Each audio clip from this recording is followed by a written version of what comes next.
क्या आपको पता है वर्क प्लेस पर होने वाला सेक्सुअल हरासमेंट सिर्फ अनएथिकल ही नहीं बल्कि कानूनी तौर पर पनिशेबल ऑफेंस है।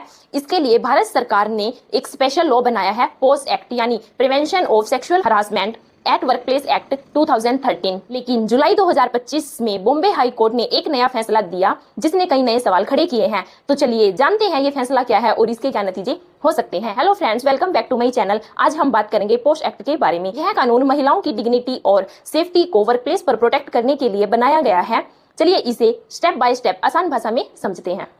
पहले वर्क प्लेस पर सेक्सुअल हरासमेंट के खिलाफ कोई क्लियर कानून नहीं था, लेकिन Vishakha versus state of Rajasthan 1997 case में सुप्रीम कोर्ट ने पहली बार क्लियर गाइडेंस दी। इन्हीं गाइडेंस को ध्यान में रखकर 2013 में पोस्ट एक्ट बनाया गया। पोस्ट एक्ट के अनुसार सेक्सुअल हरासमेंट का मतलब है वर्क प्लेस पर होने वाला ऐसा कोई भी अनवेलकम बिहेवियर जो सेक्सुअल नेचर का हो। यह कानून हर वर्किंग वुमेन को कवर करता है, चाहे वो परमानेंट हो, इंटर्न, कंसल्टेंट या वॉलंटरी। बट क्या ये कानून वुमेन एडवोकेट्स पर अप्लाई होगा? हर वर्किंग वुमेन का राइट है सेफ वर्क प्लेस, लेकिन क्या आप जानते हैं इंडिया में वुमेन एडवोकेट्स के पास अभी भी पोस्ट एक्ट का कोई क्लियर प्रोटेक्शन नहीं है।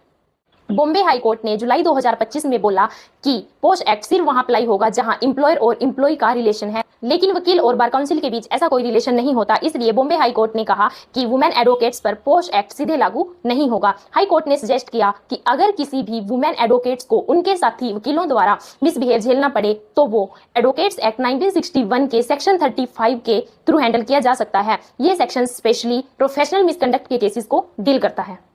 लेकिन यह मामला इतना भी सिंपल नहीं है। इस रूलिंग के अगेंस्ट में एक पेटिशन फाइल हुई है सुप्रीम कोर्ट में। पेटिशनर का कहना है कि वुमेन एडवोकेट्स को पोस्ट एक्ट से एक्सक्लूड करना उनके फंडामेंटल राइट्स के अगेंस्ट है, जैसे कि इक्वेलिटी और सेफ वर्क प्लेस का राइट। उन्होंने यह भी पॉइंट आउट किया है कि जैसे कि कुछ जगह सुप्रीम कोर्ट या कुछ बार एसोसिएशंस, उन्होंने कोर्ट और बार काउंसिल को वर्क प्लेस माना है पोस्ट एक्ट के लिए। तो अभी सिचुएशन क्या है? अभी कंफ्यूजन है और एक तरह का लीगल गैप है। वुमेन एडवोकेट्स की प्रोटेक्शन क्लियर नहीं है। सुप्रीम कोर्ट ने नोटिस इशू किया है बार काउंसिल ऑफ इंडिया को और सेंट्रल गवर्नमेंट को, ताकि वो अपना जवाब दें। इसका मतलब मैटर अभी पेंडिंग है और फाइनल क्लैरिटी तभी मिलेगी जब सुप्रीम कोर्ट अपना फाइनल जजमेंट देगी। तो दोस्तों, ये केस एक इंपॉर्टेंट डिबेट है कि क्या हर प्रोफेशनल स्पेस को वर्क प्लेस मानना चाहिए, चाहे वो एडवोकेट्स हो या कोई और independent professionals. Safe working environment तो सबका राइट है। आपको क्या लगता है, वुमेन्स एडवोकेट्स को पोस्ट एक्ट के अंडर लाना चाहिए या नहीं? क्योंकि पोस्ट एक्ट सिर्फ एक कानून ही नहीं बल्कि वुमेन्स की डिग्निटी और इक्वेलिटी की गारंटी है। अगर वर्क प्लेस पर हरासमेंट हो तो चुप न रहें, कंप्लेन करें, अपने राइट्स का इस्तेमाल करें। एक सेफ और रिस्पेक्टफुल वर्क कल्चर बनाने की जिम्मेदारी हम सबकी है। अपना ओपिनियन कमेंट सेक्शन में जरूर बताएं और लीगल अपडेट्स के लिए चैनल को सब्सक्राइब करना ना भूलें। Thanks for watching.